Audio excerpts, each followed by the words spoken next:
بعض لوگ نیکی اور تقوی کے ایسے ایسے معیار قائم کرتے ہیں، اتنی ہائی ہوپس رکھتے ہیں کہ جو ان کے بس میں نہیں ہوتی پوری کر سکیں یا وہ پوری ہو سکیں. پھر کیا نتیجہ ہوتا ہے کہ جب وہ پوری نہیں ہوتی تو ایک شرمندگی ہوتی ہے، ایک گلٹ ہوتی ہے، ایک ندامت اور پشیمانی ہوتی ہے، لہذا اس میں وہ عید کے دن خوش نہیں ہو سکتے.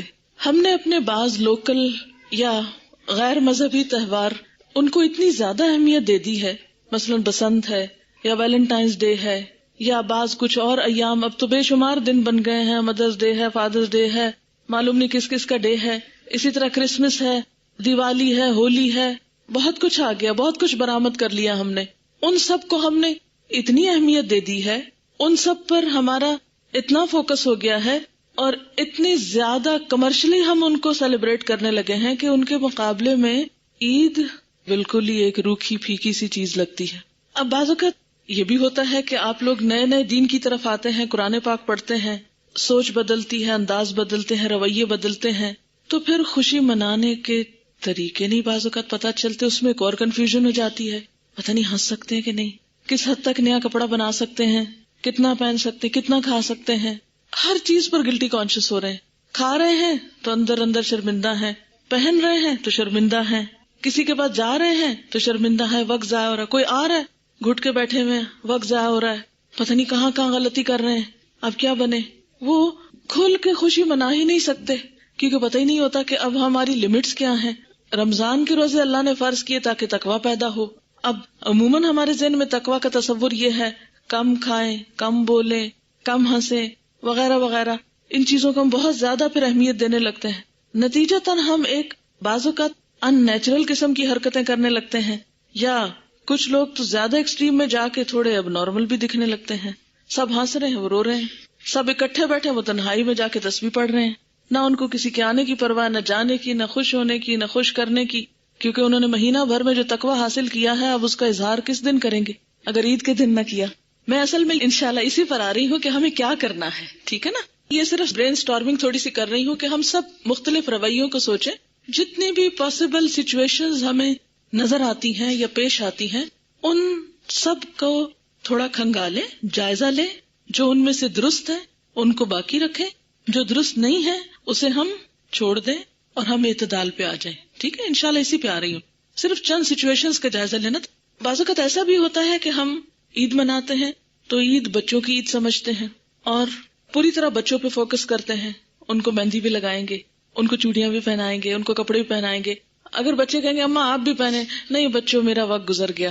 بچے ہیں، وہ خوش ہوتے ہیں آپس میں، لیکن بچوں کی خوشی بھی اس وقت خوشی ہوتی ہے جب اماں بھی اچھے کپڑے پہنے ہوئے ہو، وہ زیادہ انجوائے کریں گی کیونکہ آپ ان کے سامنے ایک اور ماڈل پیش کر رہے ہیں اور ان کو آپ کہہ رہے ہیں کہ آپ خوشی منائیں، تو وہ کیسے پوری طرح خوش ہو سکتے ہیں؟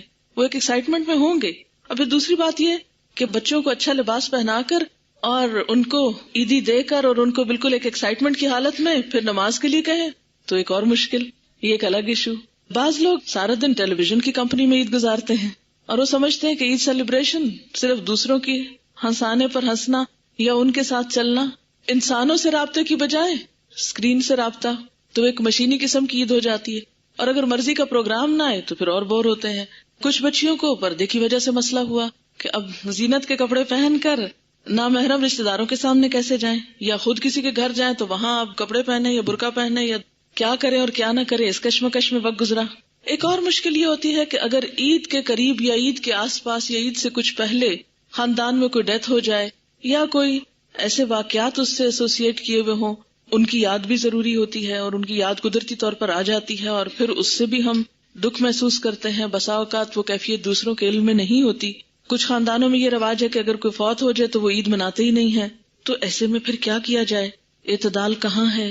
بعض اوقات ایسا بھی ہوتا ہے کہ ہم دین کی طرف آتے ہیں اور ہمارے گھر والے یا رشتہ دار یا خاندان والے دین کو اس طرح نہیں سمجھ رہے ہوتے. ان کے ہاں چاند رات کا مفہوم کچھ اور ہے، آپ کے ہاں چاند رات کا مفہوم کچھ اور ہے. ایسے میں بھی بعض اوقات بدمزگیاں ہو جاتی ہیں. تو پھر کیا کرنا چاہیے؟ یہ ایک اور مسئلہ بیان کر رہی ہیں کہ بسا اوقات اللہ کی خاطر عید کے موقع پر، خوشی کے موقع پر آپ اپنے روٹھے ہوئے یا بعض اوقات دور رہنے والے یا جن سے کبھی کبھار ملاقات ہوتی ہے ان رشتہ داروں کے پاس چلے جاتے ہیں عید کی خوشیوں میں ان کے ساتھ شریک ہونے کے لیے، انہیں اپنے ساتھ شریک کرنے کے لیے. تو اس دن اس موقع پر بسا اوقات ناراضگی کی باتیں شروع ہو جاتی ہیں، گلے شکوے شروع ہو جاتے ہیں پچھلی باتیں دہرائی جانے لگتی ہیں. تو آپ ایک اور مقصد لے کر گئے تھے کہ خوش ہوں گے مل کر یا انہیں خوش کریں گے، لیکن جواباً مزید بدمزہ ہو کر لوٹے، کیونکہ سارا دن تو پچھلی غلط فہمیاں ہی دھونے اور دور کرنے میں گزر گیا. کچھ خوشی کے اسباب ہوتے ہیں جو ہمارے ذاتی پیدا کردہ ہوتے ہیں یا دنیاوی اعتبار سے ہوتے ہیں، اور یہ سبب ایک ایسا ہے جو اللہ کی طرف سے ہے.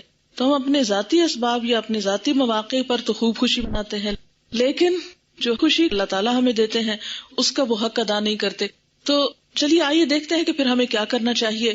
بعض جگہوں پر یہ رواج ہے کہ وہ عید کی رات کو قبرستان جاتے ہیں یا عید کے دن تعزیت کے لیے آتے ہیں. یعنی مثلاً 6 مہینے پہلے ڈیتھ ہوئی ہے بیوہ کے پاس یا جس کا کوئی رشتہ دار فوت ہوا ہے، سارے کے سارے ان کے گھر آ کر عید کے دن تعزیت دوبارہ شروع کر دیتے ہیں. اب پھر وہ عید کا دن نہیں رہتا، وہ بالکل ایک اور غم اور ایک دکھ اور ایک اور طرح کی یادوں میں گزرتا ہے. تو ایسے موقع پر کرنا کیا چاہیے؟ دین کا حکم کیا ہے؟ ہماری لمٹس کیا ہے؟ مجھے اور آپ کو عملی طور پر کیا طریقے اختیار کرنے ہیں کہ ہم انسانوں کے حقوق بھی صحیح طور پر ادا کریں اور اللہ تعالیٰ کا حق بھی ادا کریں؟ اعتدال کا راستہ کیا ہے؟ سب سے پہلے تو میرا سوال آپ سے یہ ہے کہ کیا قرآن پاک میں عید منانے کا کوئی کانسیپٹ موجود ہے؟ آپ سورۃ البقرہ 2 پارہ روزے کے احکامات کھولیے ذرا، میں آپ کو بتاتی ہوں کہاں ہے عید کی بات.